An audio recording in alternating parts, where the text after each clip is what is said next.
The first step towards achieving your dreams is having the right coach. Get the best education with Ayurveda PG Preparation app and make your AIAPGETPSCAMO dreams come true. Download the app now. देखिए, आज से हम लोग संहिता पढ़ने जा रहे हैं। तो आज से हम नया सत्र मान के चल रहे हैं कि ये 2023 की तैयारी के लिए हमारा नया सत्र है। और बिल्कुल फ्रेश मैं सोच के चल रहा हूँ कि हर बच्चा एकदम फ्रेश है और उसकी आज फर्स्ट डे क्लास है। तो आज से स्टार्ट करते हैं, हम चरक संहिता देख रहे हैं। चरक संहिता में सबसे पहले आते हैं चरक संहिता के उपदेष्टा कौन है। उपदेष्टा जो है वो है पुनर्वसु आत्रेय। उपदेष्टा को एक्स फाउंडर कहते हैं, एक्स फाउंडर कहते हैं। और इनका काल है 1000 ईसा पूर्व। उस समय जो है का काल उपनिषद काल कहलाता है। उपनिषद का मतलब है गुरु के समीप बैठकर अध्ययन करना, है ना। तो जब हम उस जमाने में मतलब आश्रम होते थे और शिष्य वहां जाता था गुरु के पास और गुरु के समीप बैठ के अध्ययन कहलाता था। टाइम जो है उपनिषद काल कहलाता है।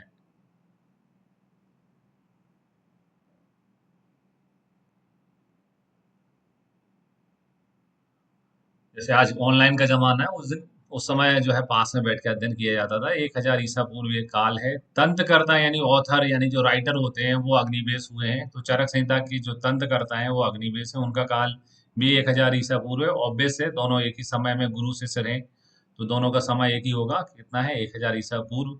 पिति संस्कर्ता यानी रिडेक्टर जो है वो चरक है। पिति संस्कर्ता कहने का मतलब होता है कि जो ओरिजिनल बुक्स किसी ने लिखी है उसमें कुछ कमियां हैं या कुछ अलग से एक्सपांड करना है, कुछ नई चीजें जोड़ना है, व्याख्या करना है, तो वो जो करता है उसको प्रति संस्कर्ता कहते हैं, जो कि है चरक। श्लोक आता है चरक संहिता में, अग्निवेश कृते तंत्रे चरक प्रति संस्कृते। यानी चरक संहिता अग्निवेश द्वारा लिखी गई है और चरक द्वारा प्रति संस्कृत की गई है। और चरक का काल जो है वो 200 ईसा पूर्व था। तो चरक का काल बहुत अच्छे से ध्यान रखना है। चरक का काल क्या है? 200, वो भी ईसा पूर्व है ना। जब हम सुश्रुत संहिता पढ़ेंगे तो सुश्रुत संहिता में उनका दूसरी शताब्दी होगी। तो सुश्रुत संहिता के हिसाब से देखें चरक और सुश्रुत में कितने टाइम का डिफरेंस है, तो टोटल 400 साल का डिफरेंस है। उस समय राजा शुंग का काल था, तो शुंग काल भी कहते हैं इसको। फिर आते हैं संपूरक। संपूरक का मतलब है कि जैसे आपने विधि संस्कार कर दिया, ठीक है, और उसके बाद में जो है बुक अच्छी भी हो गई, कंप्लीट हो गई, पर टाइम ड्यूरेशन में बुक खराब हो गई, उसमें से कुछ हिस्सा फट गया, कहीं चला गया, टूट गया, अलग हो गया, तब कोई ऐसा व्यक्ति जो उसको पूरा करेगा वो सप्लीमेंटर कहलाता है। तो संपूरक यानी सप्लीमेंटर जो है वो द्रणवल है। इनका काल क्या है? 4वीं शताब्दी है। संपूरक कौन है? द्रणवल। याद रखने का तरीका, द्रणवल में दृढ़ आता है, दृढ़ का मतलब होता है मजबूत। और आयुर्वेद तभी मजबूत हो सकता है जब चारों वर्ग के लोग जो है, जो समाज के 4 वर्ग होते हैं उसके चारों वर्ग के लोग उसके लिए काम करें, अपनी सेवाएं दें, तब जाके जो है आयुर्वेद क्या हो सकता है? दृढ़ हो सकता है, मजबूत हो सकता है। तो याद करने के तरीके हैं ये तो कि दृढ़वल और उनका काल याद करना है तो वो 4वीं शताब्दी है। चारों वर्ग के लोग अच्छा काम करते हैं तो कोई भी चीज दृढ़ हो जाती है। एक बार फिर से देखते हैं अपन ने क्या पढ़ा। हमने ये पढ़ा कि उपदेष्टा पुनर्वसु आत्रेय है और तंत्रकर्ता जो है अग्निवेश है। दोनों का काल एक ही है, 1000 ईसा पूर्व, क्योंकि गुरु शिष्य दोनों एक ही समय के हैं, 1000 ईसा पूर्व। चरक जो है उन्होंने प्रतिसंस्कार किया है, यानी कि उसमें जो कमियां थी या कुछ चीजें जोड़नी थी वो उनको जोड़ के चरक ने प्रति संस्कार किया है और उनका काल 200 ईसा पूर्व है। और समय के साथ साथ कुछ चीजें जो है फट जाती हैं, कम हो जाती हैं, और उनको पूर्ति करना जो है वो द्रोणवल ने किया है। तो संपूरक में ये होता है कि कुछ भी नया नहीं होता है, उसमें जो था वह उसी को कंप्लीट किया जाता है। जैसे चरक ने अपने सूत्र स्थान के 30 चैप्टर में बोल दिया था कि इसमें इतने अध्याय हैं, सिद्धि और कल्प में 12-12 अध्याय हैं। तो सूत्र स्थान तो पहले से ही उपलब्ध है।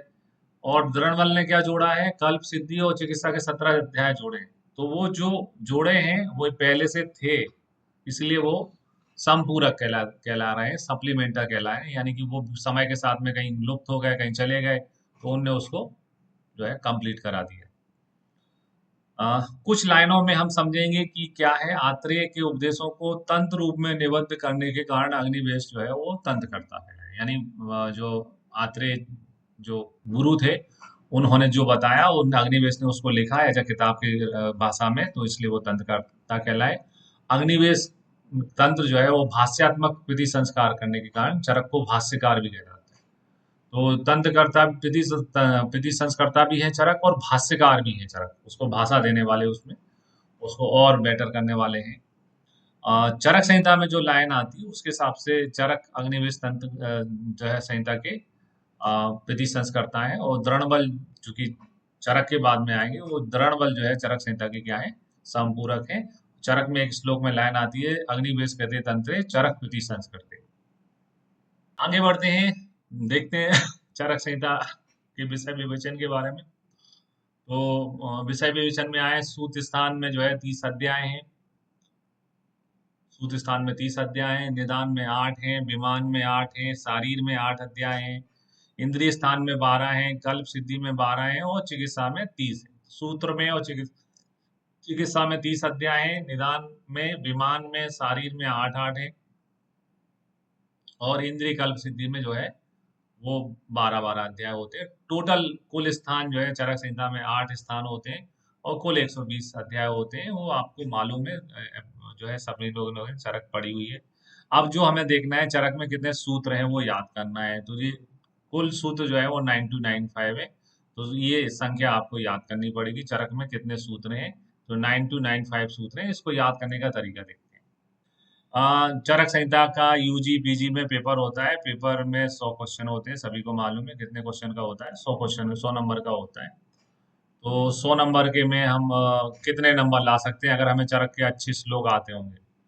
तो 92 से 95 नंबर ला सकते हैं। जैसे मेरे भी यूजी के टाइम में चरक में डिक्टेंशन है, तो 92 से 95 नंबर अपन उसमें ला सकते हैं। तो ऐसे करके 92 से 95 नंबर ला सकते हैं।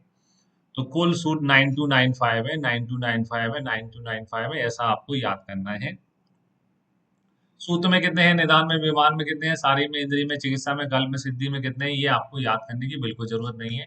इस स्तर के क्वेश्चन नहीं बने हैं एग्जाम में, ना आपको तैयारी करना है। बस क्योंकि हम ये कहते हैं चरक चरक चरकस्तु चिकित्सक, चरक जो है वो चिकित्सा में क्या है, श्रेष्ठ है। तो चूंकि हम पूरे सूत्र पढ़ रहे हैं, तो हम ये भी गौर कर सकते हैं कि चिकित्सा में कितने सूत्र हैं। तो चिकित्सा में सबसे ज्यादा पोर्शन चिकित्सा में है, 4905, 4904 है ना, 49 का फिगर है, कंप्लीट 500 नहीं है, 49 का फिगर है, 49 है, 04 है ना, सबसे ज्यादा जो है वो चिकित्सा स्थान में है। फिर इसके बाद में आते हैं अपन कुल चिकित्सा योग में। कुल चिकित्सा योग जो है वो 1950 है। कुल चिकित्सा योग जो है 1950 है। तो इसमें कुल 1600 योग जो है वो चिकित्सा स्थान में बढ़ने थे। तो अब ये याद करते हैं कि कुल जो है औसत योग कितने होते हैं। औषधियां देते हैं हम पेशेंट को, रोगी को देते हैं, है ना, जो रोगी होता है उसी को अपन औषधि देते हैं।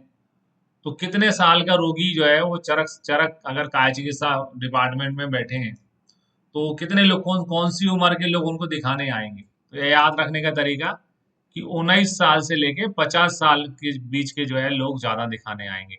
जैसे जो 18 साल से छोटे होते हैं वो पीडियाट्रिक्स में दिखाने चले जाते हैं। 50 साल से बाद के लोगों के लिए आजकल एक नई ब्रांच होगी जिसका नाम है जीरियाटिक, जरा जरा जन्य विकार जिसको होते हैं जीरियाटिक कहते हैं। तो 19 से लेके 50 साल के रोगियों को चरक देखेंगे। तो 1950 जो है कुल औषधि योग है, जिसमें 1600 योग जो है वो चिकित्सा स्थान में। तो यहाँ रखने का तरीका है 19 से लेके 50 साल के बीच में देखेंगे। फिर आते हैं कुल श्लोक कितने हैं। तो चरक में श्लोक आता है सिद्धि स्थान में, यस्य द्वादश सहसी हृदय दृष्टि संहिता। द्वादश यानी कि जिसमें 12,000 श्लोक हैं, वो हमारी चरक संहिता है। तो चूंकि श्लोक में आते हैं, और ये हमेशा ध्यान रखना है, जो भी चीज श्लोक में संख्या के रूप में लिखी है वो 100% क्वेश्चन बनती है। यानी कि मैं इतना सारा कुछ पढ़ाया और एक क्वेश्चन में इसमें बनाना चाहता हूँ इस पेज में से, एज ए एग्जामिनर मैं एक क्वेश्चन बनाना चाहता हूँ, ये अभी तक जितनी चीजें पढ़ी एक पेज में से, तो मैं यही क्वेश्चन बनाऊंगा कि चरक संहिता में कुल कितने श्लोक हैं। क्यों? क्योंकि मुझे अपने पेपर के साथ में आंसर का रेफरेंस देना पड़ेगा कि इसका आंसर कौन सा है, इसका रेफरेंस क्या है, तो मैं इसी को दे पाऊंगा। तो ये इस टाइप के क्वेश्चन एग्जाम में ज्यादा आते हैं। चरक संहिता में कुल कितने श्लोक हैं? तो 12,000 श्लोक हैं, 12,000। ठीक है। फिर आते हैं चरक संहिता में टीकाएं, टीकाएं 43 हैं। ये चेंज होता रहता है। देखो ऐसा तो है नहीं समय जब मैंने नोट्स लिखे हैं उसके बाद टीका नहीं लिखी गई है, तो इन फिगर को ज्यादा याद करने की आपको जरूरत नहीं है, प्रासंगिक नहीं है, ये चेंज होते रहते हैं, इसलिए इसमें ज्यादा समय नहीं देना। 43 टीका लिखी है, उसमें से 17 संस्कृत टीकाएं हैं और जिसमें से 6 जो है और इस समय उपलब्ध हैं। ये क्वेश्चंस थोड़े कम बनेंगे। क्वेश्चन क्या बनेगा, चरक संहिता पे पहली टीका कौन है? तो सबसे पहला क्वेश्चन जो बनता है वो चरक संहिता पे पहली टीका कौन सी लिखी गई है? तो चरक संहिता पे सबसे पहली टीका जो है वो चरक न्यास लिखी गई है। कौन सी लिखी गई है? चरक न्यास। तो न्यास बहुत इंपॉर्टेंट है। चरक न्यास बहुत हमारे लिए इंपॉर्टेंट है। तो भट्टा हरिश्चंद्र ने लिखी है और उनका काल क्या है? 6वीं शताब्दी है। तो इस टाइप के क्वेश्चन एग्जाम में आते हैं कि चरक संहिता की पहली टीका का नाम कौन है। टीका का क्वेश्चन एक ना एक हर एग्जाम में बीजीपीएससी में आता है, वो हमें ध्यान रखना है।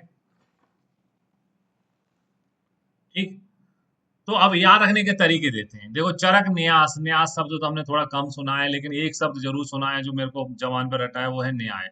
है ना, न्याय जरूर सुना है। और न्याय किसको करना चाहिए? भट्टार हरिश्चंद्र। हरिश्चंद्र क्यों, वो क्यों कहते हैं? सत्यवादी थे हरिश्चंद्र। बोले न्याय कौन करेगा? जो सत्यवादी होगा। तो सत्यवादी थे वो हरिश्चंद्र। बोले तुम क्या सत्यवादी हरिश्चंद्र हो? तो न्याय करने के लिए व्यक्ति को कैसा होना चाहिए? सच बोलने वाला होना चाहिए। तो सत्यवादी थे हरिश्चंद्र, तो हरिश्चंद्र नाम याद हो जाएगा। और एक इंग्लिश की कहावत है, आदमी के पास में जो बोलता है वो झूठ भी बोल सकता है, गवाही देने वाला। तो आपके अंदर क्या होना चाहिए? सिक्स सेंस होना चाहिए, सिक्स सेंस। ऐसी बुद्धि होना चाहिए जिसमें आप ये जान पाओ कि ये क्या सच बोल रहा है, क्या झूठ बोल रहा है। तो सिक्स सेंस यानी 6वीं शताब्दी, इतना पूरा चीजें पढ़ने का औचित्य मार्ग क्या है, पूरा पढ़ने का जो है सारांश ये है कि चरक न्यास जो है वो ईमानदार व्यक्ति को न्याय करना चाहिए, यानी भट्टार हरिश्चंद्र ने लिखी है। और इनके पास सिक्स सेंस है, यानी इनका काल क्या है? 6वीं शताब्दी है।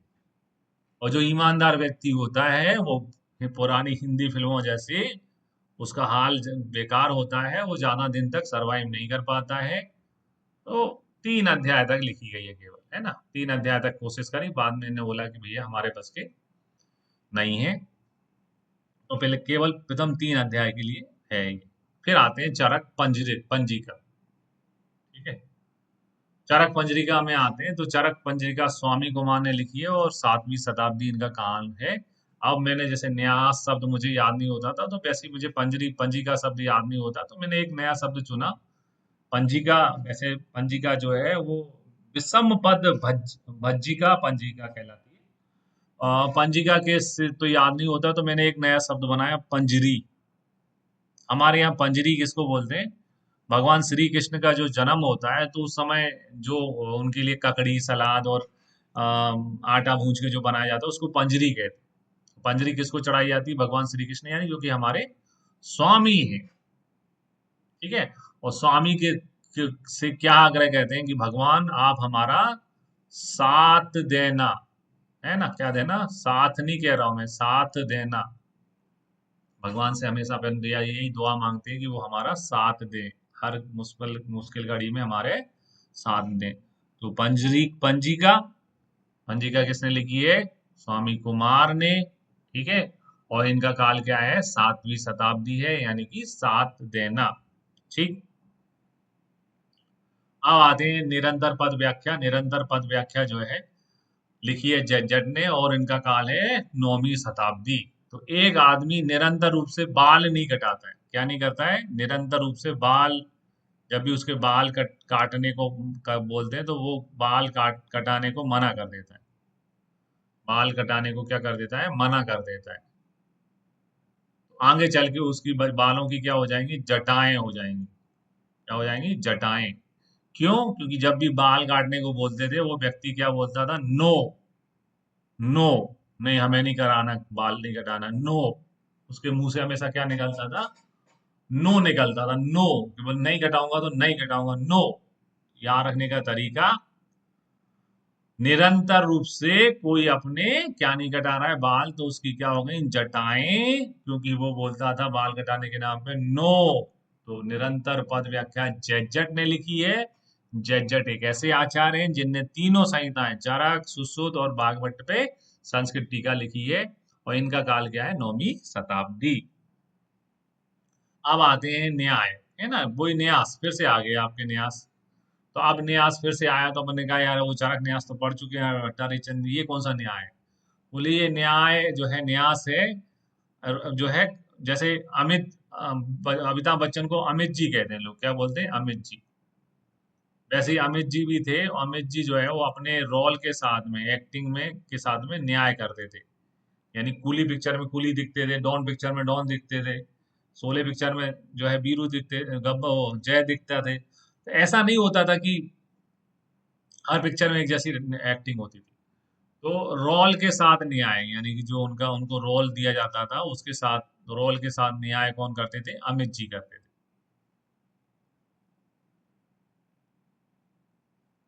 और वो जो है कौन सी सदी तक, 9वीं शताब्दी, यानी 9 पिक्चर हिट दी थी उन्हें एक के बाद एक, है ना। तब जाके उनको ऐसा मानते थे। डॉन, लावारिस, त्रिशूल, है ना, सिलसिला, एक के बाद एक 9 पिक्चर हिट दी थी। 9वीं शताब्दी इनका भी काल है। अब आते हैं चरक वार्तिक में। वार्तिक वार्तिक कहते हैं उक्त अनुक्त चिंता वार्तिकम। उक्त और अनुक्त की चिंता जिसमें की गई हो उसको वार्तिक कहते हैं। संस्कृत तो ये मतलब होता है, लेकिन इतना टफ है कि आपके लिए जरूरत नहीं है वार्तिक को याद करने का, है ना। तो वार्तिक से हम ऐसा याद करते हैं, वार्तिक से जो हमें याद रखना है वो है जैसे बरती। अभी अपन ने दिवाली चल रही है और छोटी दिवाली आएगी, 11 आएगी, अभी अपन तो उसमें क्या लगाते हैं, दिए में बरती जलाते हैं, है ना, बरती लगाते हैं। तो अपन क्या करते हैं, बर्ती को गीला कर लेते हैं तेल के साथ में, फिर जाके तेल में डाल देते हैं। अब चूंकि हम कोई बर्ती भगवान को चढ़ाने जा रहे हैं जो हमारे हैं, तो हमने उनको क्या क्या की बर्ती चढ़ाई, क्षीर की, दूध की बर्ती चढ़ाई, दूध घी की बर्ती चढ़ाई। तो चरक वार्तिक जो है वो किसकी लिखी हुई है? क्षीर स्वामी दत्त की लिखी है। और हमने कितने दिए जलाए? 9। 9, जैसे नवग्रह को जो है 9 दिए जलते ना, वैसे ही हमने भी चरक के नाम पे कितने दिए जलाए? 9 दिए। तो 9वीं शताब्दी इनका काल है। तो चरक वार्तिक जो है, बर्ती से याद, वार्तिक से याद करना है बर्ती, है ना। चरक वार्तिक से, बर्ती से क्या याद करना है? वार्तिक, है ना। और काय की बनाई बर्ती? चीर की। और किसको चढ़ाई? हमारे नव देवताओं को 9 दिए चढ़ा दिए। ऐसे करके 9वीं शताब्दी इनका काल है, परिहार। फिर आते हैं परिहार में, है ना। परिहार वार्तिक में, तो परिहार वार्तिक जो है वो आषाढ़ वर्मा ने लिखी। तो परिहार से हमने जो है, जब हार जाते हैं तो आंसुओं की वर्षा होती है, आप सभी को मालूम है। जैसे कोई टीम, अभी वर्ल्ड कप चल रहा है और सपोज बहुत इंपॉर्टेंट मैच है ना, और वो टीम हार जाती है, तो आंसुओं की क्या होती है? परिहार। हार के बाद में क्या होती है? वर्षा होती है, आंसुओं की वर्षा होती है। तो परिहार में हार शब्द आता है, उसको वर्षा से अपन ने जोड़ दिया। और ये ऐसा याद किया कि वर्षा जो है वो आषाढ़ महीने के बाद से चालू होती है, सावन भादो, जेठ आषाढ़। तो आषाढ़ के बाद में सावन लगता है। तो आषाढ़ महीने से जो है वर्षा चालू हो जाती है। वो कौन से महीने तक चलती है? 9वें महीने तक चलती है, जिसको अपन 9वां महीना होता है सितंबर। सितंबर तक, यानी कि जुलाई से लेकर सितंबर तक परिहार होती रहती है, बारिश होती रहती है ना। तो परिहार वर्तिक जो है वो आषाढ़ वर्मा की है, और उनका काल क्या है? 9वीं शताब्दी है। ऐसा हमें याद करना है। बहुत कठिन है, ट्रिक है, लेकिन एग्जाम में काम में आती है। अब आते हैं बृहत तंत्र प्रदीप, है ना, बृहत तंत्र प्रदीप। तो अगर कोई आपसे पूछे बड़ा कौन है, बृहत कौन है ना, नर है कि नारी है? तो सभी कहेंगे कि नर जो है वो बड़ा होता है। और ये अगर अपन लड़कों से पूछ लें कि कौन बड़ा है, तो 10 में से 10 जो है मेल, जो मेल है, मेल स्टूडेंट हैं, मेल जो है वो पर्सन्स हैं, वो यही बोलेंगे कि भैया घर में तो कहीं पर भी जाओ तो नर ही बड़ा होता है, वही उसी को राजा बनाया जाता है। तो बृहद यानी बड़ा कौन है? नर। और ये अपन ने कब जाना? जब हमने 10 में से 10 लोगों का के बीच में ये जो है वो करा लिया, क्या बोलते हैं उसको, ओपिनियन करा लिया, वो पोल करा लिया। तो 10 में से 10 ने ये बोला कि बड़ा कौन है? तो बड़ा है नर। तो बृहत्तंत्र प्रदीप लिखा है नरदत्त ने, जिसका काल है 10वीं शताब्दी। अब आते हैं इसके बाद में चरक चंद्रिका में। तो चरक चंद्रिका ज्ञादास ने लिखी है ना, चरक चंद्रिका। आपको है ना, धीरे धीरे इन चीजें याद हो जाएंगी जब आप इनके साथ में रहोगे। तो चरक चंद्रिका जो है वो देव जो है गयदास ने लिखी। तो एक पिक्चर है देवदास। ठीक है। देवदास जो है वो चंद्रमुखी से प्यार करता था। ठीक है। तो चंद्रमुखी में से यहाँ पर क्या चला गया, मुख चला गया, क्या बचा, केवल चंद्रिका बचा, मुख चला गया। तो देवदास भी बोले भैया मुंह फेर लिया तो मैं भी नहीं देखूंगा। तो यहाँ से देवदास की जगह क्या हो गया, गयादास। तो चंद्रिका और यहाँ देवदास की जगह क्या हो गया, गयदास। और देवदास पे कितनी पिक्चरें बनी हैं, तो एक से एक पिक्चर बनी है। दिलीप कुमार से लेके शाहरुख खान की देवदास से लेके देव डी तक पिक्चर बनी। तो 11 याद करने का तरीका, मेरा जो तरीका है, एक से एक पिक्चर बनी है। एक से एक को का मतलब क्या हो गया, 11 पिक्चर बनी है किस पे, देवदास पे। तो यहाँ पर चंद्रिका आया और यहाँ पर देवदास की यहाँ क्या आया, गयादास आया। चंद्रमुखी आती तो पूरा देवदास आ जाता, लेकिन चंद्रमुखी पूरी नहीं आई है, चंद्रिका आई है तो गयादास आया है, ऐसा हमें याद रखना है। फिर आते हैं चरक भाष्य जो है वो श्री कृष्ण वैद्य ने लिखी है। तो आप सभी को मालूम है, भगवान श्री कृष्ण ने महाभारत में गीता का उपदेश दिया था, भाषण दिया था, भाष्य यानी कि भाषण दिया था। तो गीता का उपदेश को अपन भाष्य कह रहे हैं, तो भाष्य किसने दिया था, श्री कृष्ण जी ने दिया था।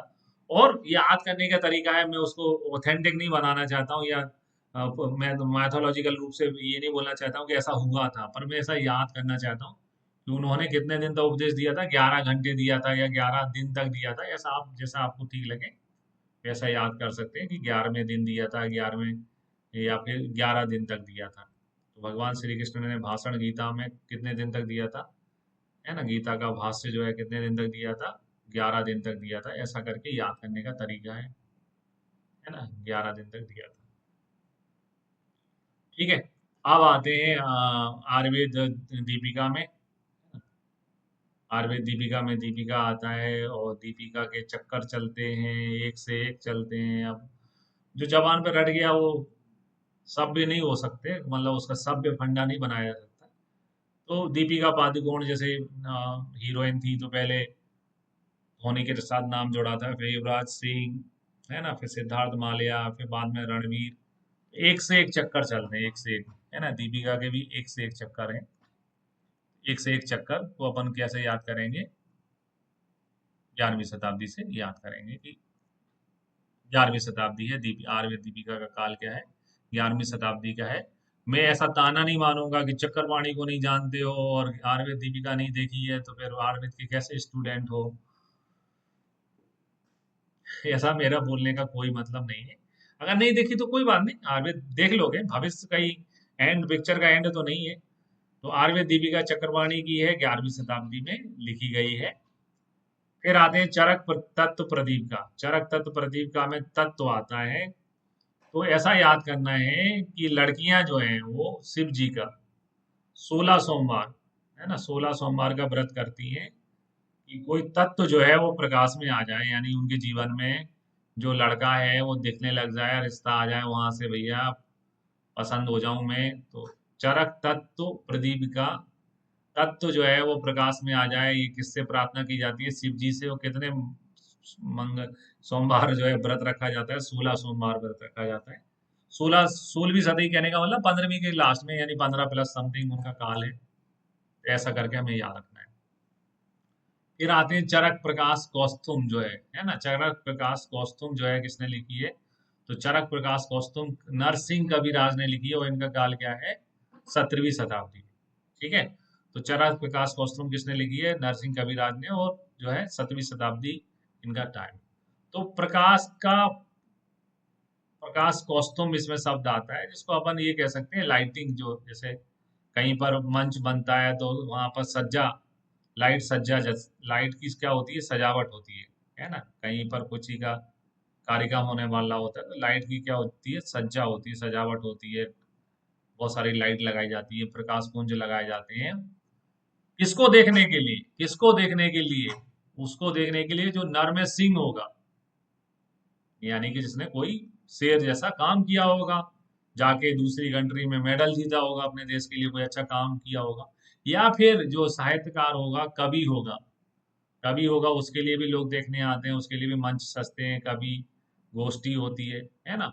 और कवियों के बारे में कहा जाता है कि तुम जैसे हमने 1760 देखे, 1760 देखे, जो कि क्या करते हैं, व्हाट्सएप के मैसेज पढ़ देते हैं, बहुत अच्छे अच्छे, है ना। तो ऐसे कवि तो हमने बहुत देखे हैं जो व्हाट्सएप के मैसेज पढ़ते हैं।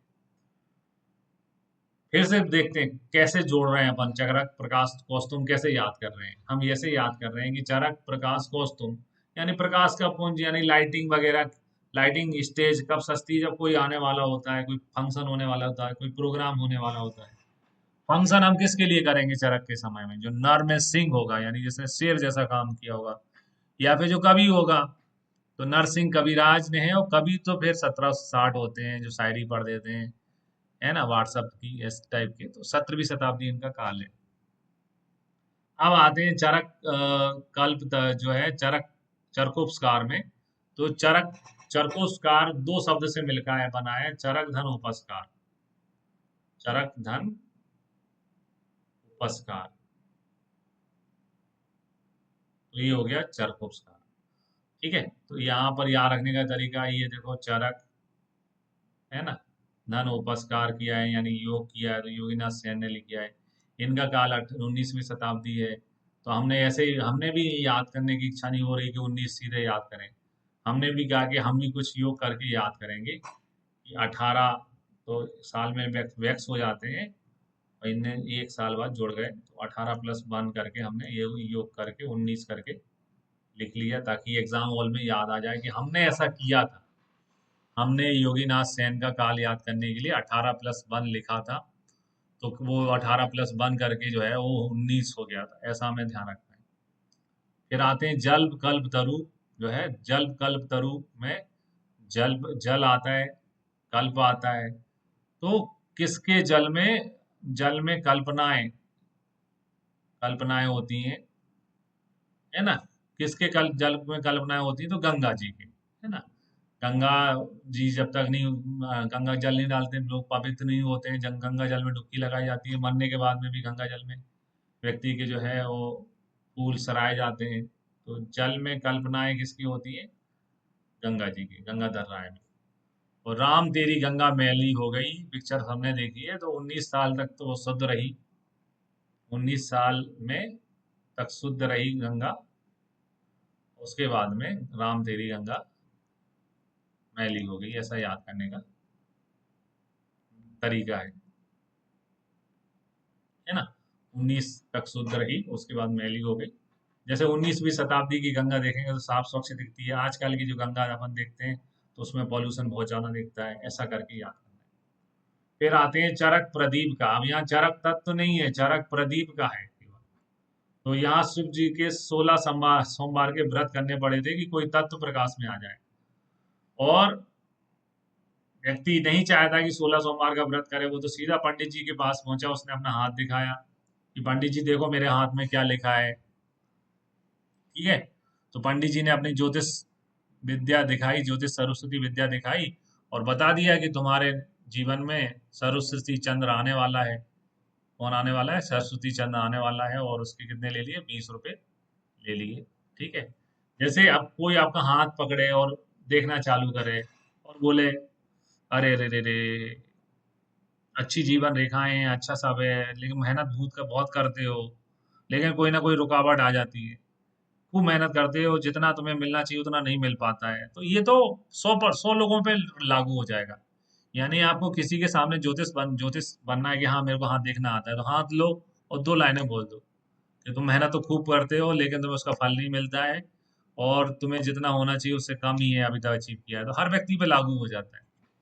तो यहाँ पर चरक में तत्व प्रदीप का नहीं, प्रदीप का थी, तो प्रदीप का हमने याद करी कि व्यक्ति चाहता है कि उसके जीवन में कौन है वो प्रदीप्त होके आ जाए, है ना, प्रदीप्त होकर आ जाए। तो उसके लिए उसने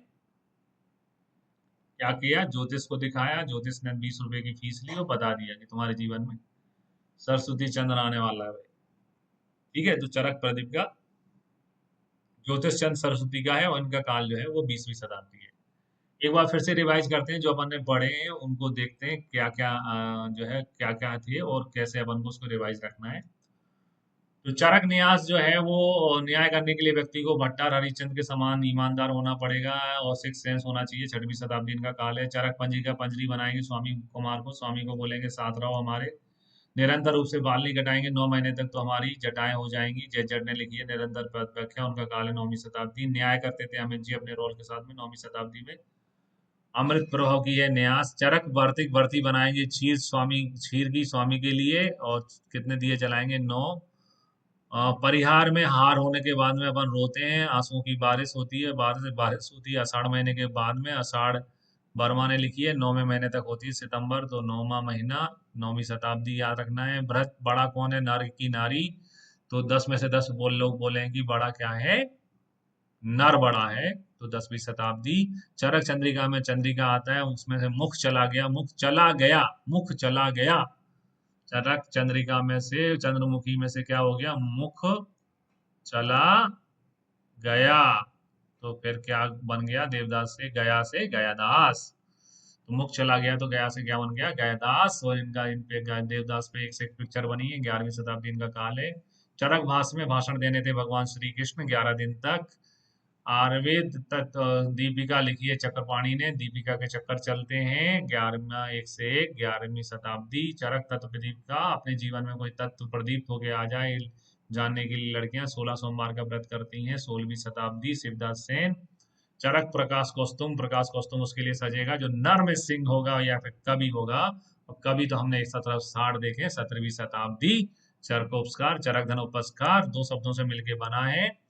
तो योग हो गया, योगीनाथ सेन ने लिखी है, हमने भी 18 प्लस 1 करके 19 याद कर लिया। जल में कल्पनाएं किसके होती हैं, तो गंगा के होती हैं। गंगा 19वीं शताब्दी तक साफ थी, 19वीं शताब्दी काल है। ज्योतिष चंद्र सरस्वती ने लिखी है चरक प्रदीप का, और कितने रुपए फीस लिए ज्योतिष देखने के, हाथ देखने के 20 रुपए। 20वीं शताब्दी इनका काल है। ऐसा करके अपन चरक की पूरी टीकाएं याद कर सकते हैं। और इन्हीं टीकाओं में कोई ना कोई क्वेश्चन हर साल आता ही आता है, एग्जाम में ये क्वेश्चन इसका आता ही आता है। आगे बढ़ते हैं, आप देखते हैं अपन हिंदी टीकाकार। हिंदी टीकाकार यानी जिनकी बुक्स पढ़ते हैं, जिनकी बुक्स आती हैं। हिंदी टीकाकार कहने का मतलब है जिनकी बुक्स पढ़ते हैं, ठीक है।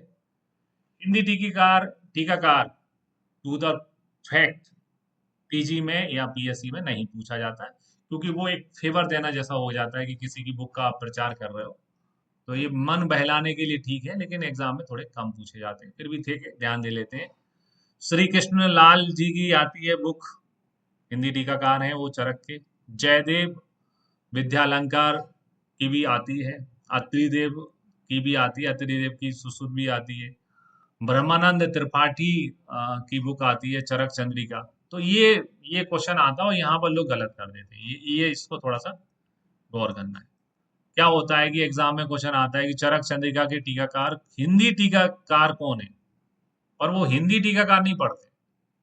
चरक चंद्रिका पढ़ा और तुरंत उन्हें टिक क्या लगा दिया, है ना, चरक चंद्रिका पढ़ा और ज्ञादाश टिक जो है टिक लगा दिया। जबकि चरक चंद्रिका हिंदी टीका के टीकाकार जो है वो ब्रह्मानंद।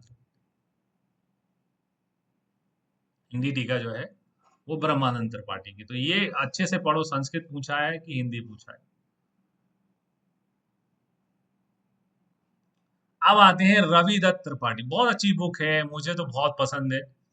क्यों, क्योंकि उसमें बुक में डिटो लिखा है, मतलब आपको अल्टीमेटली संस्कृत पढ़ना चाहिए श्लोक की और फिर उनके अर्थ को पढ़ना चाहिए।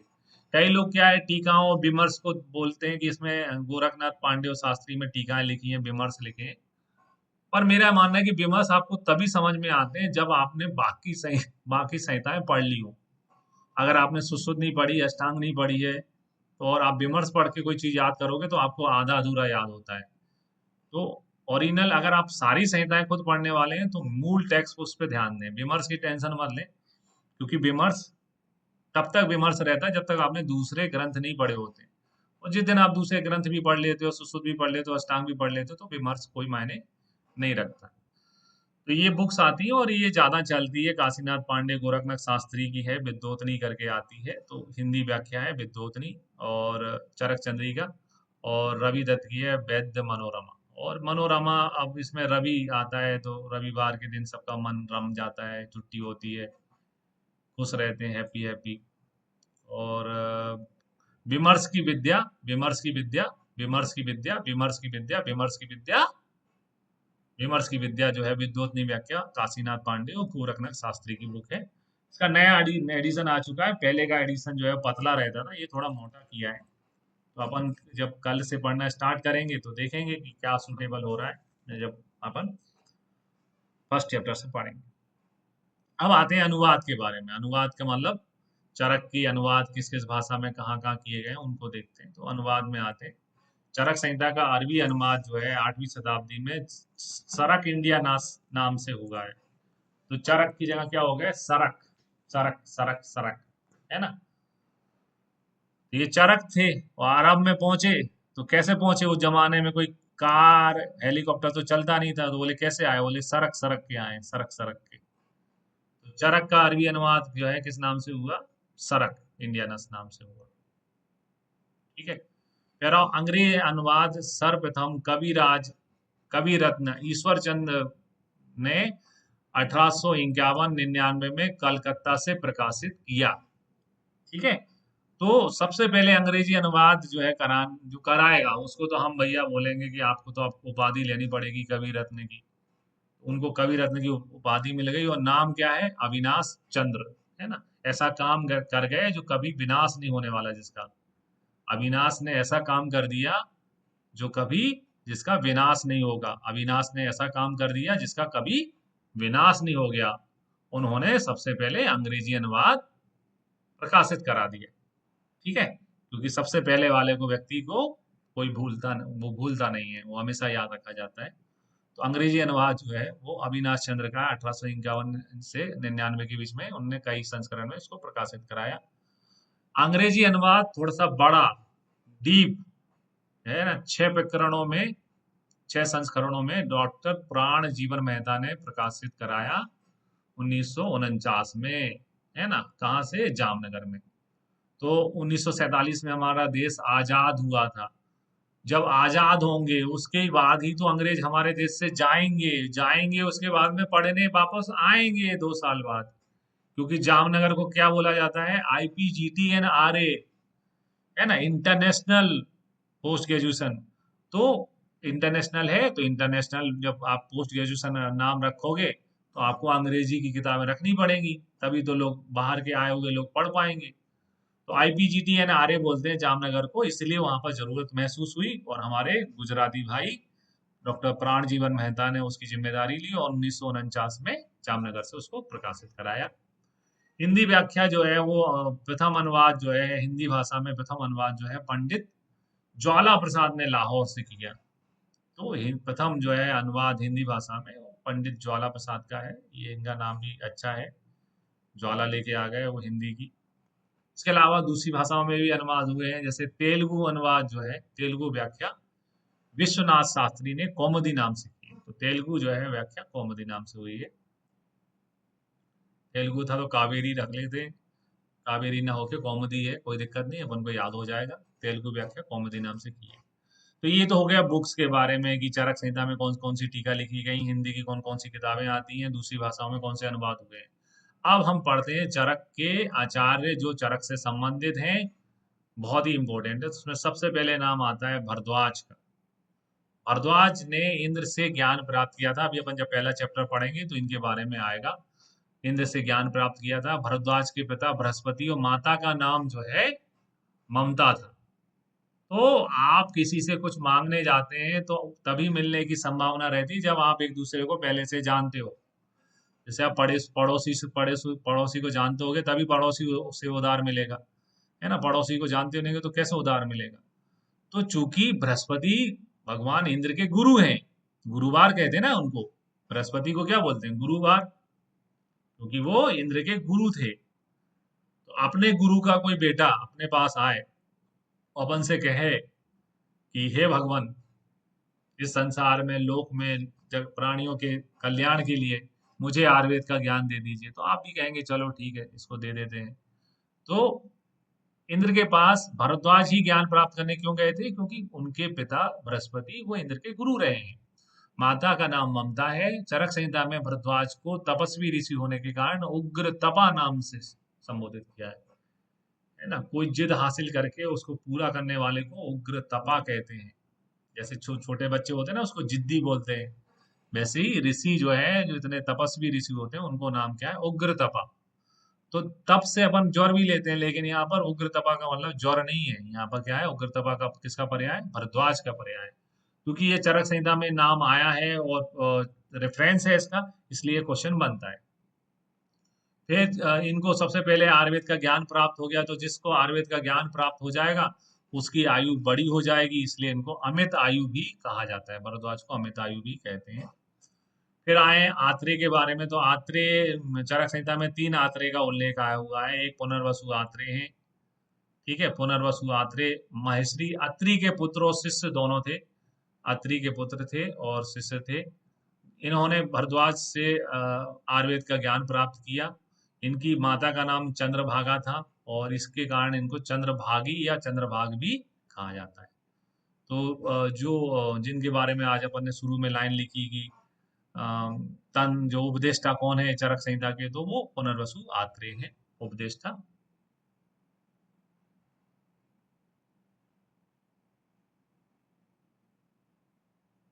इसके अलावा चरक में एक और आत्रेय का वर्णन आया है, वो है कृष्ण आत्रेय। तो कृष्ण आत्रेय जो है वो चरक संहिता के 11वें अध्याय में आया है और त्रियशनी अध्याय है। उसमें जो त्रिक बताए गए हैं, अष्ट त्रिक बताए गए हैं, जो तीन तीन चीजें, 3 प्रकार के बल बताए हैं, रोग मार्ग बताए हैं, यशनाएं बताई हैं, वो कृष्ण आत्रेय द्वारा बताई गई हैं। 11वीं चैप्टर में इनका वर्णन आता है। इसके अलावा ये भी कहते हैं कि महाभारत में जो है एक काय चिकित्सक के रूप में भी कृष्ण आत्रेय का नाम आया हुआ है। तो नाम है, नाम तो है ना। सचिन तेंदुलकर के अलावा भी दुनिया में सचिन नाम से बहुत सारे लोग हैं। फिर आओ भिक्षु आत्रेय। इसके अलावा एक और आत्रेय का वर्णन आया है, वो है भिक्षु आत्रेय, जिन्होंने यज्ञपुरुषी अध्याय में पुरुष की उत्पत्ति होती है और उसके बारे में अपना मत दिया है कि उस पुरुष की उत्पत्ति कैसे होती है? काल से होती है। तो कालवाद के समर्थक हैं और याद करने का तरीका होता है कि एक ना एक दिन हर व्यक्ति का टाइम आता है, भिखारी के भी दिन बदल जाते हैं, वो भी राजा बन सकता है। तो भिक्षु ने क्या इसका समर्थन किया है? कालवाद का समर्थन किया है, ये हमें ध्यान रखना है। फिर आओ आत्रेय। आत्रेय जो है वो अग्निवेश जो है, आत्रेय के जो शिष्य हैं वो अग्निवेश हैं उनमें से। तो आत्रेय के शिष्य पूछे जाते हैं एग्जाम में, 6 शिष्य हैं इनके, अग्निवेश, पराशर, जतुगर्ण, हारीत, भेल और क्षारपाणी। तो 6 शिष्यों के नाम एग्जाम में पूछे जाते हैं। तो याद रखने का तरीका है, आ अग्निवेश का आ, पराशर का पा, पारा, जतुगर्ण का जा, और जो है जा और ता, और है हारित का है। तो अपराजित है भेल। भेल भोपाल को भी कहते हैं, भेल संगम, भेल नगरी। अपराजित है भेल छार, है ना। अपराजित है भेल छार, ऐसे करके ये 6 हैं जो अपन को याद करना है। अपराजित है भेल छार। इसके बाद में आते हैं चरक जो है के परिचय में। चरक जो है वो, उनका पूरा नाम जो है वो कपिस्थल चरक था। कपिस्थल चरक था। अभी गांव पढ़ेंगे तो गांव भी मैच करेगा। तो जैसे आदमी पूछते कौन से गांव के हो, अपन उस गांव के हैं। तो इनका वास्तविक नाम कपिस्थल चरक था और इनके गांव का नाम भी कपिस्थल था। कपिस्थल नहीं था, कपिस्थल था गांव का नाम। चरक जो है वो विशुद्ध के पुत्र थे। ये कहते हैं ना कि आप जिसके बेटे होते हैं ना, तो आप कहते हो मेरे रगों में मेरे पिता का खून बह रहा है। तो इन्होंने जब रक्त का स्वरूप बताया, तो वहां किसका स्वरूप बताया? विशुद्ध रक्त का स्वरूप बताया। शुद्ध रक्त नहीं लिखा, विशुद्ध रक्त लिखा आता है। क्योंकि इनकी रगों में किसका खून बह रहा है? चरक की रगों में विशुद्ध का खून बह रहा है। आपकी रगों में आपके पिताजी का खून रहता है, ऐसा कहते हैं अपन। तो विशुद्ध के पुत्र थे। रक्त के बारे में जब इनने बताया तो रक्त को विशुद्ध रक्त, विशुद्ध आर्तव, ऐसे शब्द इनके उसमें आते हैं। महर्षि वैशंपायन के शिष्य थे। किसके शिष्य थे? महर्षि जी वैशंपायन के शिष्य थे। और चरक जो है कुषाण वंशी, भगवान राम जी के दो बच्चे थे, एक लव और कुश। तो कुषाण वंशीय राजा कनिष्क के राज्य कहते थे। तो चरक बड़े हैं, मतलब चरक अपने में बड़े आज, लेकिन के राजा जो है वो छोटा था। नाम में छोटा था, मतलब नाम में छोटा था, है ना। कनिष्क अपन जैसे बड़े को ज्येष्ठ बोलते हैं और छोटे को जो है कनिष्क बोलते हैं। ये मेरा कनिष्क भ्राता है, छोटा भाई है।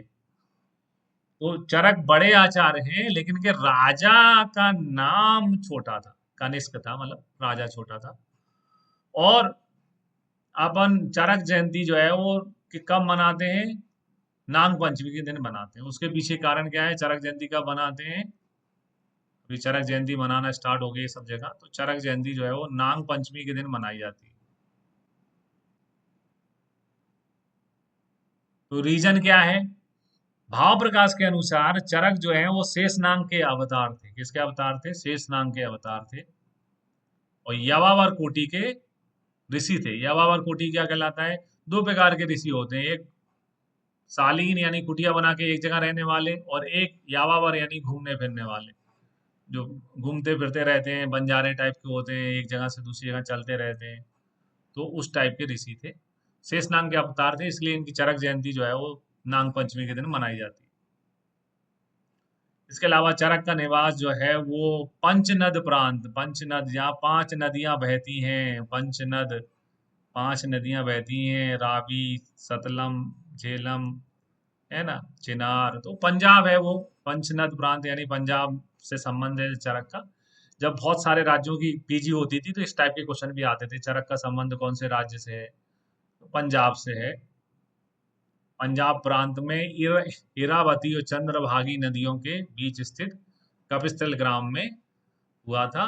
कृष्ण यजुर्वेद की शाखा का नाम भी चरक है। इस संप्रदाय के लोग भी चरक नाम से जाने जाते हैं। तो कृष्ण यजुर्वेद की एक शाखा का नाम भी क्या है? चरक है। ये चरक का परिचय है। चरक का वास्तविक नाम कपिस्थल चरक था। पिशुद्ध के पुत्र थे, वैशंपायन के शिष्य थे। और शिष्य भी इनने अच्छा पाया। वैशंपायन वैशंपायन के शिष्य थे। राजा कुशीन वंशीय राजा कनिष्क के यहाँ राज्य रहते थे। भगवान भाव प्रकाश के अनुसार चरक जो है वो शेष नाम के अवतार हैं और यावावर कोटि के ऋषि हैं। अब आते हैं लास्ट द्रोणबल में।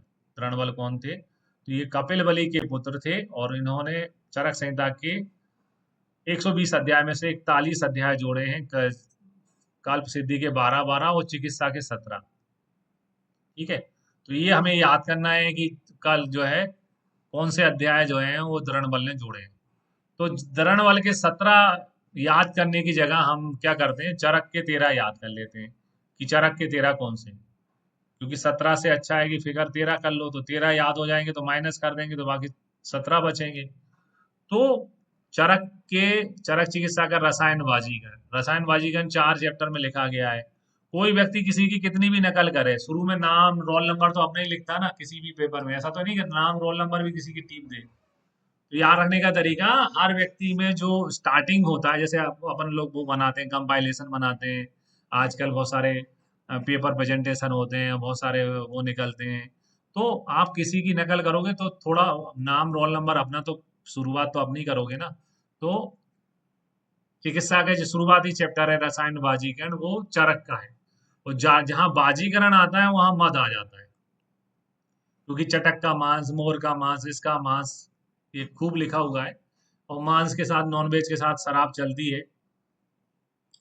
बोलते हैं ना, जो अब जो मांस मच्छी खाते हैं तो दारू पीते हैं। बोले मांस मच्छी खाता है दारू पीता है, मांस मच्छी खाता है दारू पीता है, मांस मच्छी खाता है दारू पीता है। तो ये बुराइयां एक दूसरे से जुड़ी हुई हैं। तो बाजीकरण में चटक का मांस, मोर का मांस, तीतर का मांस, इसका मांस कौन खाएगा भाई? जो मांस खाएगा वो दारू भी पिएगा। मदात आ गया तो 3 याद हो गया, 13 में से 3 चलेगा, माइनस 3 याद हो गए। अब अपन को याद करने हैं बाकी 10। तो चरक ने कहा भैया आप ये कह रहे हो कि धर्मवाल ने मेरे अध्याय लिखे हैं, पर चिकित्सा की बात हो रही ना, लेकिन निदान स्थान तो मैंने ही लिखा है। निदान में तो नहीं बोला किसी ने कि निदान स्थान द्रोणबल ने लिखा है। तो देखो निदान के चैप्टर कौन कौन से हैं। तो अपन ने कहा अच्छा, निदान के कौन कौन से चैप्टर हैं? निदान में ज्वर आता है, रक्त पित्त आता है, प्रमेय आता है, कुष्ठ आता है, राजक्षमा आता है, आर्स अतिसार नहीं आता है ना। आर्स अतिसार की जगह उसमें क्या रहता है? उन्माद, उन्माद होता है और अपस्मार आता है।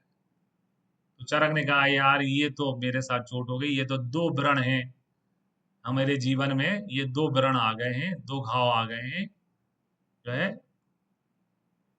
आर्स और अतिसार। तो आर्स अतिसार की जगह उन्माद अपस्मार की जगह आर्स अतिसार आता है। बाकी निदान स्थान के 6 चैप्टर हैं। तो दो दो व्रण आ गए तो द्विवर्णी हो गया, और इसके आगे फैलने की जरूरत नहीं है। बस काम हो गया, अब 13 अपन को याद हो गया है, तो इसके आगे आगे फैलने की जरूरत नहीं है। आगे बिसर फैलने वाला रोग है, तो आगे फैलने की जरूरत नहीं है ना, क्योंकि याद हो गया अपन को 13। तो 13 कैसे याद किया अपन ने, ये बोला कि भैया शुरुआत तो हर व्यक्ति अपने ही किताब से करता है, अपने ही रोल नंबर, अपने ही उससे करता है। तो शुरुआत इन्हीं की है। चरक ने 4 पाद में रसायन वाजीकरण लिखा है, जहाँ वाजीकरण आ गया वह मदात आ गया। तो 13 में से 3 याद हो गए। फिर निदान स्थान में 8 में से 2 चेंज हो गया, उन्माद अवस्मार क्या आ गया, अर्शवर्ती सार, ये 2 व्रण आ गए। आ गए, ये से आ गए, तो द्विवर्णी हो गए, इसके आगे फैलना नहीं है, तो विसर्ग आ गया। ये अध्याय चरक के हैं। और शेष जो बच्चे चरक चिकित्सा में, वो 17 अध्याय किसने लिखे हैं, व्रणवल ने पूरे किए। ठीक है, आया समझ में। अगर आपको हमारा वीडियो पसंद आया तो इसे लाइक करें और हमारे चैनल को सब्सक्राइब करें। वीडियो को अंत तक देखने के लिए आपका बहुत बहुत धन्यवाद।